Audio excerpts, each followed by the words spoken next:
మాజీ ముఖ్యమంత్రి వైఎస్ జగన్మోహన్ రెడ్డి ఆదేశాల మేరకు రాష్ట్రంలో యూరియా కొరత మరియు ఎరువుల బ్లాక్ మార్కెట్కు వ్యతిరేకంగా వైఎస్ఆర్ కాంగ్రెస్ పార్టీ సెప్టెంబర్ 9న అన్నదాత పోరు కార్యక్రమం నిర్వహించనుంది. దీనికి సంబంధించిన పోస్టర్ను డాక్టర్ బిఆర్ అంబేద్కర్ కోనసీమ జిల్లా కొత్తపేట నియోజకవర్గ పరిధిలోని రావులపాలెంలో మాజీ ఎమ్మెల్యే మరియు ఎన్టీఆర్ జిల్లా అధ్యక్షులు దేవినేని అవినాష్, అంబేద్కర్ కోనసీమ జిల్లా అధ్యక్షులు చర్ల జగ్గిరెడ్డి ఆవిష్కరించారు. ఈ కార్యక్రమంలో రాష్ట్ర మరియు జిల్లా రైతు విభాగం అధ్యక్షులు, కొత్తపేట నియోజకవర్గ ముఖ్య నాయకులు, కార్యకర్తలు పాల్గొన్నారు.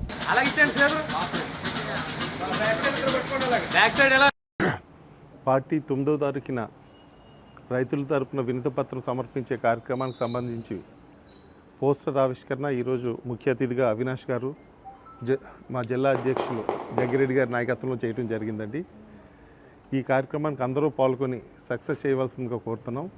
అందరూ ఒకటే దృష్టి పెట్టి చంద్రబాబు నాయుడు గారు ఎరువులు షార్టేజ్, బ్లాక్ మార్కెటింగ్ ఇవన్నీ చేయడంతో పాటు ఈ విషయంపై ఎవరన్నా సరే నిరసన తెలియజేసినా, మాట్లాడినా అన్పార్లమెంటరీ లాంగ్వేజ్ బొక్కలో వేస్తామనే మాట మాట్లాడుతూ ఉన్నారు. చంద్రబాబు నాయుడు గారు గతంలో కూడా కాల్దారి కాల్పులు, బషీర్బాగ్ కాల్పులు గుర్తొచ్చే విధంగా మళ్ళీ వాళ్ళు ప్రవర్తిస్తున్నారు. దీనికి కూడా నిరసనగా మేము రేపు 9వ తారీఖున వినతి పత్రం ఇచ్చి నిరసన తెలియజేయబోతున్నాం. దాంట్లో రైతులందరూ పాల్గొనవలసిందిగా మీకు కోరి ప్రార్థిస్తున్నాం.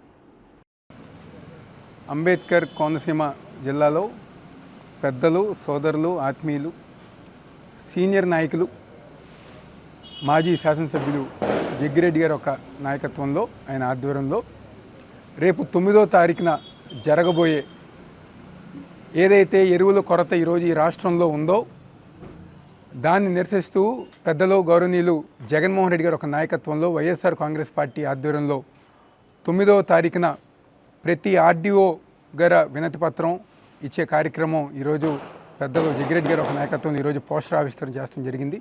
ఈ కార్యక్రమంలో రాష్ట్ర రైతు సంఘ అధ్యక్షులు, మా పార్టీ అధ్యక్షులు బాబీ గారికి, అదేవిధంగా జిల్లా రైతు సంఘ అధ్యక్షులు గారికి, పెద్దలు, ఈ యొక్క జిల్లా పెద్దలందరూ గారు పాల్గొన్నారు.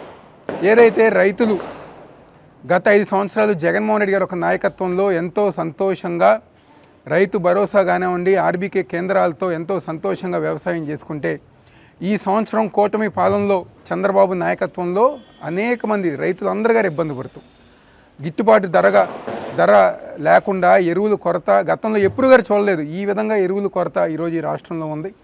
ఆ రైతులకు అండగా ఉండటానికి ఈరోజు వైఎస్ఆర్ కాంగ్రెస్ పార్టీ ముందుంది. అదేవిధంగా మనందరం గారు చూసాం, ఈరోజు మెడికల్ కాలేజీలు ఏదైతే జగన్మోహన్ రెడ్డి గారు నిర్మించారో అన్నీ గారు ఈరోజు ప్రైవేటీకరణ, ప్రతి ఒక్కటి గారు ఈరోజు ప్రైవేటు వాళ్ళకి ఇచ్చి ఈరోజు కూటమి ప్రభుత్వం ముందుకెళ్తుంది. దాని గారే మేము అందరం గారు నిరసిస్తూ ఈరోజు చాలా సంతోషం జగ్గిరెడ్డి గారు ఒక నాయకత్వంలో. ఎందుకంటే సీనియర్ శాసనసభ్యులుగా, ముఖ్యంగా మాలాంటి యువకులకు గారా ఎంతో ఆదర్శంగా ఉంటూ ఒక సోదరులాగా మంచి చెడు మా అందరికి గారా జగ్గిరెడ్డి గారు చెప్తూ ఉంటారు. గతంలో నెహ్రూ గారికి కానివ్వండి, జగ్గిరెడ్డి గారి తండ్రి గారు ఇద్దరు గారా శాసనసభ్యులుగా ఉండి ఎంతో సన్నిహితంగా ఉండేవారు. మళ్ళీ ఈరోజు జగన్మోహన్ రెడ్డి గారు ఒక నాయకత్వంలో జగ్గిరెడ్డి గారు, నేను గారు అదే విధంగా ముందుకెళ్తాం. చాలా సంతోషం. తప్పకుండా రాబోయే రోజుల్లో మేమందరం గారు జగన్మోహన్ రెడ్డి గారు ఒక నాయకత్వం బలోపేతం చేసుకుంటూ ముందుకెళ్తాం సందో చెప్తూ సెలవు తీసుకుంటాం. ఈరోజు డాక్టర్ బిఆర్ అంబేద్కర్ కోనసీమ జిల్లాలో మరి ఒక పోస్టర్ ఆవిష్కరించడం జరిగింది. ముఖ్యంగా ఏదైతే 9వ తారీఖున మరి రాష్ట్ర వ్యాప్తంగా జగన్మోహన్ రెడ్డి గారి ఆదేశాల మేర మరి రైతులకు అండగా ఉండడం కోసం, ఈ కూటమి ప్రభుత్వం మెళ్ళ ఉంచి రైతులకు గిట్టుబాటు ధర ఇవ్వడం కోసం, వాళ్ళకి యూరియా బ్లాక్ మార్కెట్ తరలిపోకుండా మరి ప్రభుత్వాన్ని కట్టడి చేయడం కోసం ఇవాళ మరి ఏదైతే ఒక పోస్టర్ని మరి గౌరవనీయులు, ముఖ్యంగా మరి యువతకు ఆదర్శంగా ఉన్నటువంటి నాయకుడు మరి దేవినేని అవినాష్ గారి చేతుల మీదుగా ఆవిష్కరించడం జరిగింది. ఈ కార్యక్రమంలో మరి రాష్ట్ర రైతు సంఘం అధ్యక్షులు జిన్నూరు బాబీ గారు, అదేవిధంగా అంబేద్కర్ కోనసీమ జిల్లా అధ్యక్షులు వెంకటేశ్వరరావు గారు, అలాగే మరి ఎన్టీఆర్ జిల్లా మరి అధ్యక్షులుగా ఉన్నటువంటి శివాజీ గారు, వారందరూ కూడా మరి ఈ రోజున ఈ పోస్టర్ ఆవిష్కరించేటువంటి కార్యక్రమంలో భాగస్వాములు అవడం జరిగింది.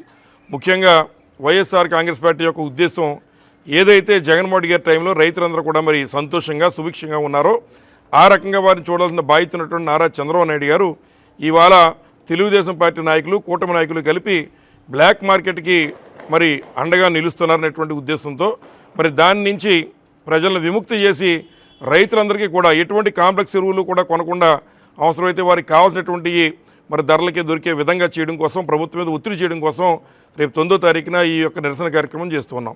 ముఖ్యంగా మరి డివిజన్ స్థాయిలో జరిగేటువంటి ఈ కార్యక్రమంలో మరి ఏ డివిజన్లకైతే మరి ఆ రెవెన్యూ డివిజన్ స్థాయిలో ఉన్నటువంటి నాయకులు ముఖ్యులంతా కూడా అందులో పాల్పంచుకుని రైతులకు అండగా నిలబడాలని చెప్పి ఈ సందర్భంగా మరొకసారి తెలియజేస్తున్నాను. అలాగే రెండోదిగా ఈ రాష్ట్రంలో నారా చంద్రబాబు నాయుడు గారు 30 సంవత్సరాలు అనుభవం ఉన్నటువంటి ముఖ్యమంత్రి నేను, నాకున్న అనుభవం ఎవరికీ లేదని చెబుతూ ఒకవైపు ఈ రాష్ట్రానికి సంపద సృష్టిస్తానని చెప్పినటువంటి ఆయన ఆల్రెడీ ఈ ప్రభుత్వానికి జగన్మోహన్ రెడ్డి గారు సృష్టించినటువంటి మెడికల్ కాలేజీలు అనే సంస్థల్ని ఇవాళ ప్రైవేటుకి మరి అర్పించేటువంటి కార్యక్రమం చేస్తున్నారు. దాన్ని వైఎస్ఆర్ కాంగ్రెస్ పార్టీ పరంగా మేమందరం తీవ్రంగా వ్యతిరేకిస్తూ ఉన్నాం. ఎందుచేతంటే ఆల్రెడీ 17 కాలేజీలు తీసుకొచ్చి అందులో 5 కాలేజీలు మెడికల్ కాలేజీలు మరి ఆల్రెడీ ప్రారంభ దశకు వచ్చేసినటువంటి కాలేజీలను సైతం చంద్రబాబు నాయుడు గారు వారి అనుయాయులకు కావాల్సినటువంటి విధంగా వారికి పీపీపీ మోడల్లో ఇచ్చేస్తామనేటువంటి చెప్పడం నిజంగా ఈ యొక్క రాష్ట్ర సంపదని ప్రజల యొక్క కష్టాన్ని మరి స్వార్థపరుల చేతిలో పెడుతున్నారని చెప్పి మేము భావిస్తూ ఉన్నాం. ముఖ్యంగా ఏదైతే 6,000 కోట్లు ఖర్చు అవుతుంది, 6,000 కోట్ల రూపాయలు మా దగ్గర లేదనేటువంటి మాట చంద్రబాబు నాయుడు చెప్తున్నారు. మేము అడుగుతున్నాం, ఇవాళ మునిగిపోయే అమరావతికి మీరు లక్ష కోట్లు పట్టుకొచ్చి పెడతామని చెప్తున్నారు. ఇప్పటికే రాష్ట్రంలో 2 లక్షల కోట్ల రూపాయలు మరి మీరు అప్పులు తెచ్చి ఎవరు ఖర్చు పెట్టారో తెలీదు. మరి ఉన్నటువంటి అన్నీ కూడా అమరావతి పేరు చెప్పి అవినీతి చేస్తూ ఉన్నారు. అటువంటి తరుణంలో మరి ఈ రాష్ట్ర ప్రజానీకం కోసం, ఈ రాష్ట్రంలో ఎంతోమంది పేద విద్యార్థులు మరి డాక్టర్లుగా తయారవడం కోసం జగన్మోహన్ రెడ్డి గారు కళ్ళగాని తెచ్చేటువంటి 17 మెడికల్ కాలేజీలు నేను అడుగుతున్నా. అనుభవం కలిగినటువంటి 30 సంవత్సరాలు నేను అనుభవం కలిగినటువంటి ముఖ్యమంత్రిని చెప్తున్నారు.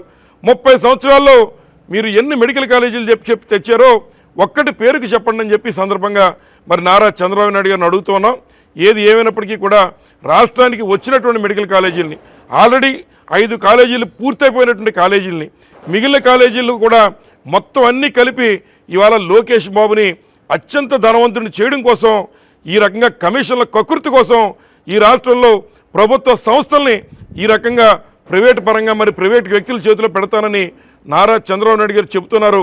దీనికి తగిన మూల్యం చెల్లించుకోవాల్సిన పరిస్థితి ఉంటుందని మరొకసారి హెచ్చరిస్తూ దాని మీద కూడా మరి నిరసన కార్యక్రమాలు కానీ వ్యతిరేకించే కార్యక్రమాలు కానీ వైఎస్ఆర్ కాంగ్రెస్ పార్టీ నుంచి చేస్తామని చెప్పి ఈ సందర్భంగా తెలియజేస్తూ సెలవు తీసుకుంటాను.